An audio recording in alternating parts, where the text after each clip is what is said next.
Assalamualaikum warahmatullahi wabarakatuh. Kembali lagi bersama Bapak Iqbal Saputra.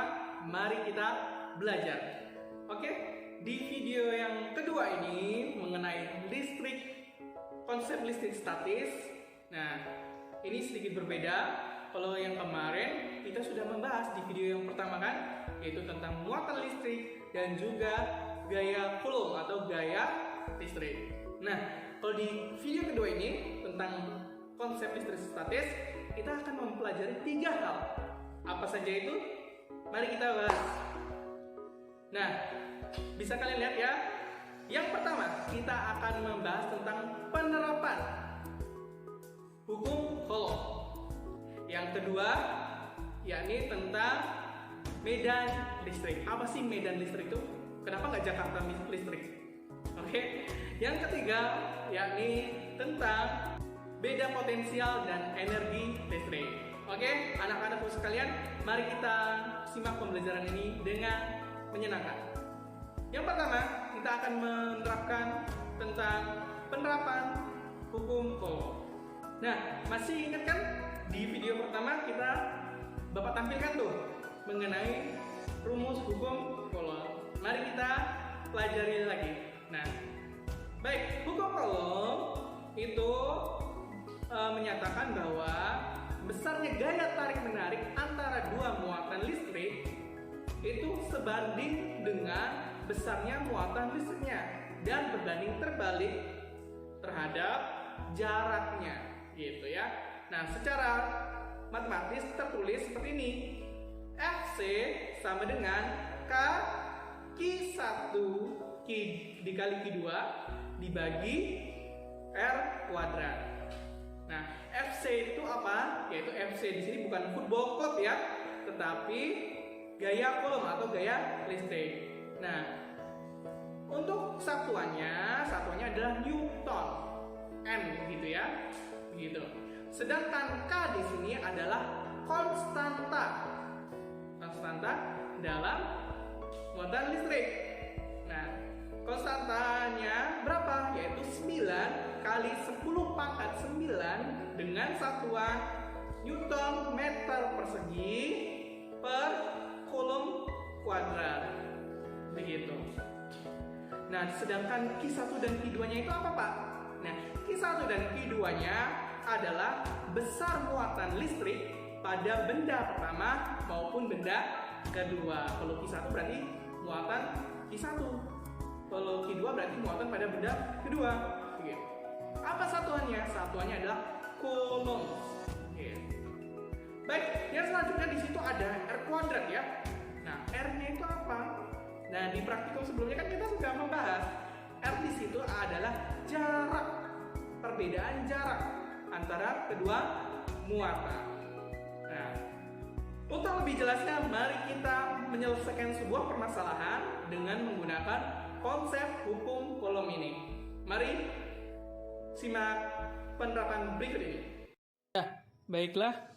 Di sini Bapak sudah sediakan penerapan tentang gaya Coulomb atau hukum Coulomb ya, atau biasa juga disebut sebagai gaya listrik.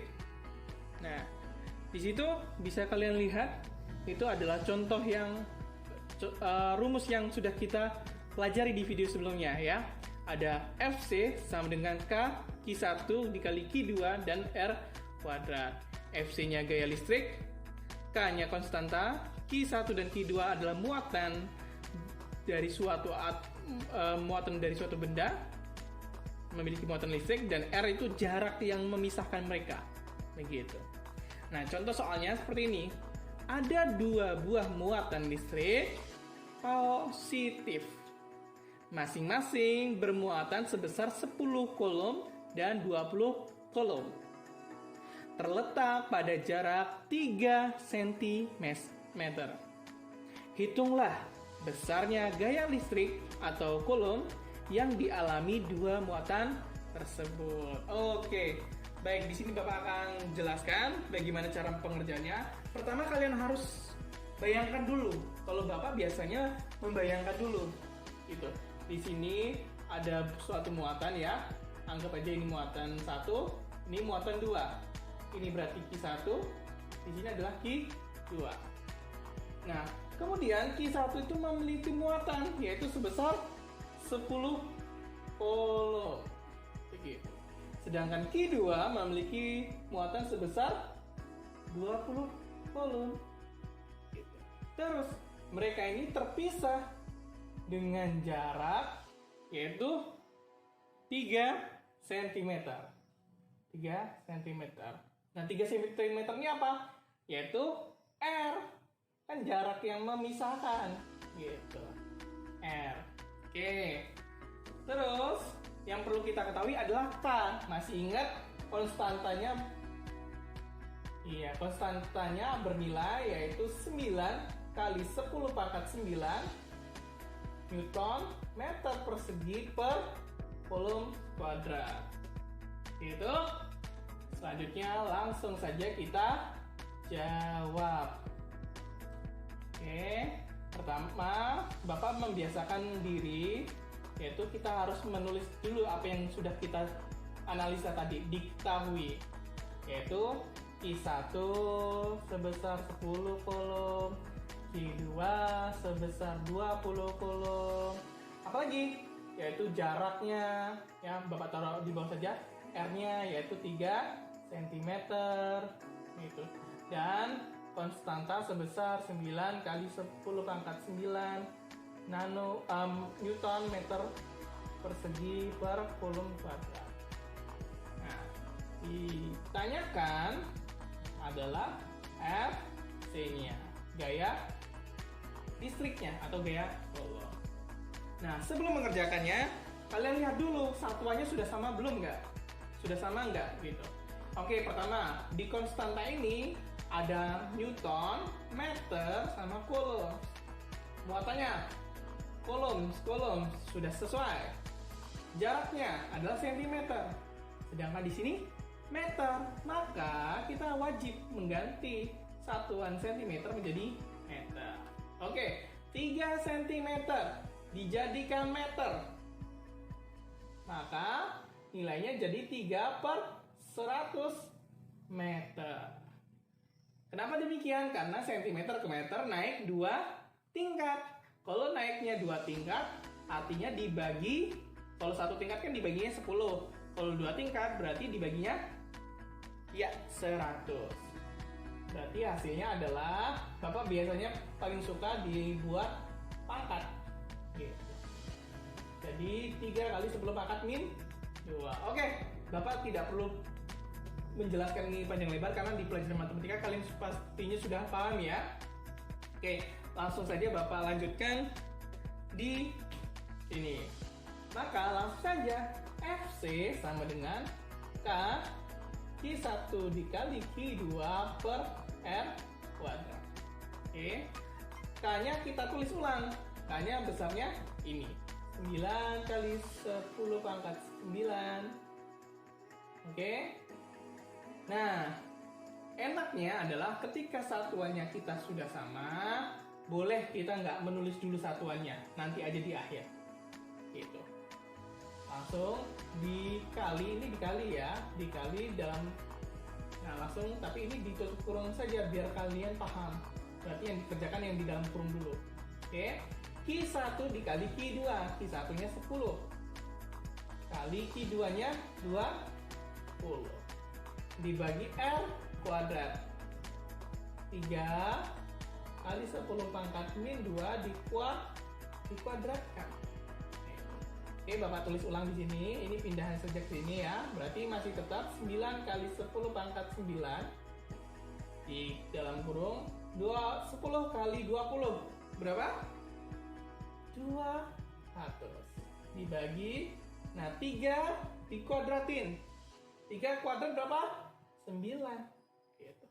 Dikali 10 pangkat min 2 dikuadratin, maka hasilnya 10 pangkat min 4 gitu. Kalau pangkat dipangkatin itu harusnya dikali gitu ya. Oke, selanjutnya ini tutup kurung dulu. Selanjutnya tinggal kita operasikan. Oke, yang sama boleh kita coret dulu. Di sini ada 9, di sini ada 9. Ingat, 9 di sini kan sebagai pembagi, maka 9 yang di sini boleh dicoret. Gitu. Lalu apa lagi? Yaitu ini 10 pangkat min 4 boleh saja dicoret dengan 200 ini. Tapi nanti kalau Bapak jelaskan agak panjang lebar, ya. Langsung aja Bapak kali dulu. Berarti 200 kali 10 pangkat min 9. Pangkat 9 berarti 200 kali 10 pangkat 9. Gitu ya. Dibagi, ini jadi tinggal 1 kan? Atau 1 kali 10 pangkat min 4. Gitu. Nah, pangkatnya min 4 kan ya. Ketika naik ke atas jadi pangkatnya positif, maka hasilnya 200 kali 10 pangkat 9 kali 10 pangkat 4. Gitu. Kalau 10 pangkat 9 dikali 10 pangkat 4 artinya penjumlahan pangkatnya, karena 10-nya sudah sama. Berarti 200 kali 10 pangkat 13. Gitu ya.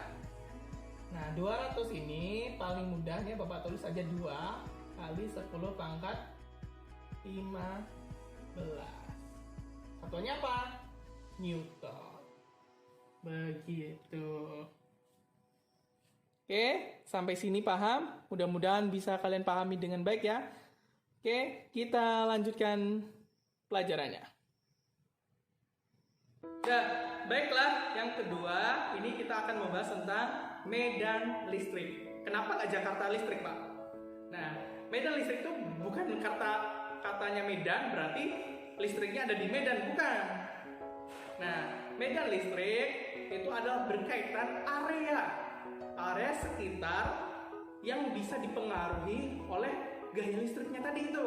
Nah, baiklah, Bapak bahas secara IPA-nya, yaitu medan listrik merupakan daerah di sekitar muatan yang dapat menimbulkan gaya listrik. Gaya listriknya tadi apa? Tarik menarik maupun tolak menolak. Berarti yang dimaksud medan listrik itu areanya. Area di sekitar suatu muatan atau muatan listrik itu yang bisa mempengaruhi dia itu menarik atau dia itu menolak. Begitu. Sedang selanjutnya yaitu tentang medan listrik itu dapat digambarkan itu oleh serangkaian garis-garis listriknya yang arahnya ada yang keluar dan ada yang ke dalam. Gitu ya. Ada yang arahnya keluar dan ada arahnya yang ke dalam. Nah, kalau yang ke dalam itu apa? Yang keluar itu apa? Mari kita bahas. Yaitu kalau arah garis listriknya atau arah garis gaya listriknya itu ke dalam, itu digunakan untuk menunjukkan muatannya itu adalah negatif. Begitu. Kalau muatannya negatif, arah gaya listriknya itu ke dalam. Sedangkan untuk arah gayanya keluar itu ditunjukkan kepada muatan yang positif. Untuk lebih jelasnya, di sini akan Bapak tampilkan gambarnya. Oke? Nah, inilah arah garis medan listrik. Nah, yang tadi Bapak bahas yaitu yang positif. Nah, di situ positif arahnya keluar ya, gitu. Arahnya melebar keluar. Ada muatan positif, arahnya keluar. Sedangkan ini ya dia yang negatif. Kalau negatif berarti yang seperti Bapak jelaskan tadi yaitu masuk arah medan listriknya atau arah gaya tarik menariknya. Nah, sedangkan bagaimana Pak kalau misalkan ada dua muatan positif sama negatif? Arahnya seperti apa? Gitu. Nah, untuk muatan positif dan negatif yang berdekatan, arah garis medan listriknya menjadi seperti ini. Begitu. Yang positif keluar dan yang negatifnya menerimanya. Gitu. Itu ya, bisa dipahami? Oke. Nah, selanjutnya kita akan membahas berapa sih besar medan listrik di suatu muatan itu. Gitu. Misalkan Bapak memiliki satu muatan berapa sih besarnya medan listrik yang dihasilkan oleh muatan itu? Nah, untuk menjelaskan itu semua, kita akan memerlukan sebuah rumus. Di sini adalah bahwa sesungguhnya besar kuat medan listrik pada suatu muatan atau suatu titik yang memiliki jaraknya R dan muatannya Q adalah sebagai berikut, bahwa E sama dengan K Q per R kuadrat. Begitu. Sedikit berbeda dengan gaya listrik ya. Kalau gaya listrik kan ada dua muatan. Kalau medan listrik kan kita hanya membahas satu muatan tersebut. Oke ya. Nah, E-nya itu apa? E-nya itu tentu saja medan listrik. Sedangkan K seperti yang tadi ya. Oh iya, medan listrik itu satuannya apa, Pak? Mohon maaf. Satuannya adalah Newton per Coulomb. Itu medan listriknya. Sedangkan K di sini sama tadi ya, konstantanya. Besarnya 9 kali 10 pangkat 9 Newton meter persegi per Coulomb kuadrat. Sedangkan Q-nya berarti muatan listrik satu saja, yaitu dengan besaran Coulombs-nya. Sedangkan R-nya itu adalah jaraknya. Jarak yang bisa dipengaruhi oleh muatan tersebut. Besarnya atau satuannya adalah meter. Nah, selanjutnya kita akan membahas mengenai beda potensial dan energi listrik. Nah, tahukah kalian bahwa petir itu sungguh sangat berbahaya? Gitu. Tapi jangan dicoba-coba ya. Dan petir itu pernah diidentifikasi oleh seseorang ilmuwan bahwa terjadinya petir itu diakibatkan oleh gejala listrik statis. Begitu. Siapakah ilmuwan tersebut? Yakni Benjamin Franklin. Ya, Benjamin Franklin. Diteliti oleh beliau, ada fotonya itu ya, pada tahun 1706 sampai 1790. Beliau meneliti hal tersebut. Lalu apa hasil dari penelitian beliau? Beliau berpendapat bahwa petir itu adalah kilatan cahaya yang muncul akibat perpindahan muatan elektron, yaitu muatan negatif antara awan dengan awan maupun awan dengan bumi. Gitu. Jadi proses terjadinya petir itu sesungguhnya adalah perpindahan elektron. Gitu. Lalu beliau itu mengatakan bahwa petir itu dapat terjadi dikarenakan adanya beda potensial yang sangat besar antara dua awan maupun awan terhadap bumi. Gitu. Selanjutnya di sini kita akan membahas mengenai tentang berapa sih besarnya beda potensial listrik itu. Gitu. Nah, besar beda potensial listrik itu dapat dihitung dengan membandingkan, yakni besar energi listrik yang diperlukan dengan jumlah muatan listrik yang dipindahkan. Jadi, bagaimana cara mencari beda potensialnya? Yaitu membandingkan antara besarnya energi, kan elektron pindah itu butuh energi, gitu, butuh energi yang dikeluarkan. Nah, besarnya energi dibandingkan atau dibagi ya bahasanya, yaitu dengan jumlah muatan listrik yang pindah juga. Berarti elektronnya itu yang pindah itu ada berapa? Begitu. Itulah secara tulisannya, penjelasannya seperti itu. Maka secara matematis dapat dituliskan seperti ini. Delta V sama dengan W per Q. Gitu. Delta V-nya itu yaitu beda potensial dengan satuan yaitu volt, dan W-nya di sini adalah energi yang diperlukan, yaitu di situ adalah joule ya, energi listrik ya, joule. Sedangkan Q-nya di sini adalah muatan listrik. Berarti C coulombs. Begitu. Oke. Bagaimana penerapannya? Mari kita simak penyelesaian masalah berikut ini.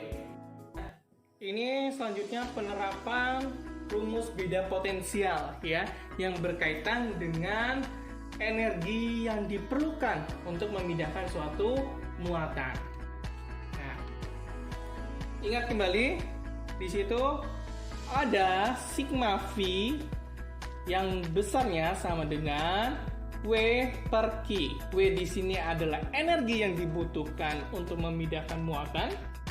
Q-nya di sini adalah besarnya muatan yang akan dipindahkan. Gitu. Contoh soalnya seperti ini. Ada sebuah baterai memiliki beda potensial sebesar 1,5 volt. Berapakah besar energi yang diperlukan baterai untuk memindahkan muatan sebesar 40 coulomb? Begitu. Bagaimana caranya? Langsung saja kita kerjakan. Sama seperti sebelumnya, kita tulis dulu diketahui apa yang sudah kita ketahui, yaitu beda potensial. Tadi sigma V. Sigma V-nya berapa? Yaitu 1,5 volt. Ingat ya, cara mengerjakan selalu seperti itu. Kita mengidentifikasi dulu apa yang sudah kita ketahui dari soal tersebut. Terus, apalagi yang sudah kita ketahui? Yaitu ini. Ada sebuah muatan yang besarnya 40 coulomb. Muatan apa? Yaitu Q. Sebesar 40 coulomb. Yang kita cari atau yang ditanyakan adalah berapakah besar energi? Gitu, berarti W-nya. Oke, berarti W-nya berapa? Langsung saja kita kerjakan dengan rumus seperti itu aja. Berarti sigma V sama dengan W per Q. Atau karena ini yang dicari W ya, maka Bapak ubah tata letaknya. Kalau dicarinya W berarti W sama dengan ini, Q pindah ke ruas ini. Yang awalnya sebagai pembagi, ketika dia nyebrang sama dengan ya, menjadi pengali. Gitu. Berarti sigma V dikali dengan I. Gitu ya. Oke, nah inilah yang kita gunakan rumusnya.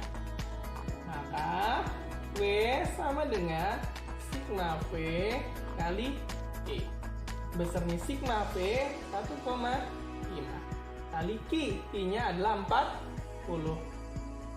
Boleh kalian tulis dulu rumusnya, boleh juga satuannya. Boleh kalian tulis dulu satuannya, boleh juga nanti di akhir. Gitu. Nah, langsung dikali 1,5 kali 40. Mudahnya supaya komanya ini hilang, 0 yang di sini satunya hilang. Gitu. Berarti tinggal 15 kali 4. Berapa 15 kali 4? Iya, 60. Satuannya energi joule. Gitu, J-nya kecil. Kalau mau tulisannya joule-nya J-nya besar berarti 60 J saja. Gitu, J, tapi besar hurufnya. Oke, semoga mengerti. Terima kasih. Baiklah, bagaimana? Kalian sudah mengerti mengenai 3 hal yang sudah kita pelajari hari ini di video ini, yaitu tentang penerapan hukum Coulomb, terus ada lagi medan listrik ya, dan yang terakhir adalah beda potensial dan energi listrik. Mudah-mudahan video pembelajaran ini sangat menarik bagi kalian dan bisa memudahkan kalian belajar di rumah. Dan Bapak harap apa yang Bapak sampaikan ini bisa kalian terima dengan baik. Oke, cukup sekian di video kali ini. Mohon maaf apabila ada salah kata dari Bapak semua. Dan tetap jaga kesehatan, tetap terapkan protokol kesehatan, dan jangan lupa berolahraga. Oke, sampai jumpa di video selanjutnya. Assalamualaikum warahmatullahi wabarakatuh.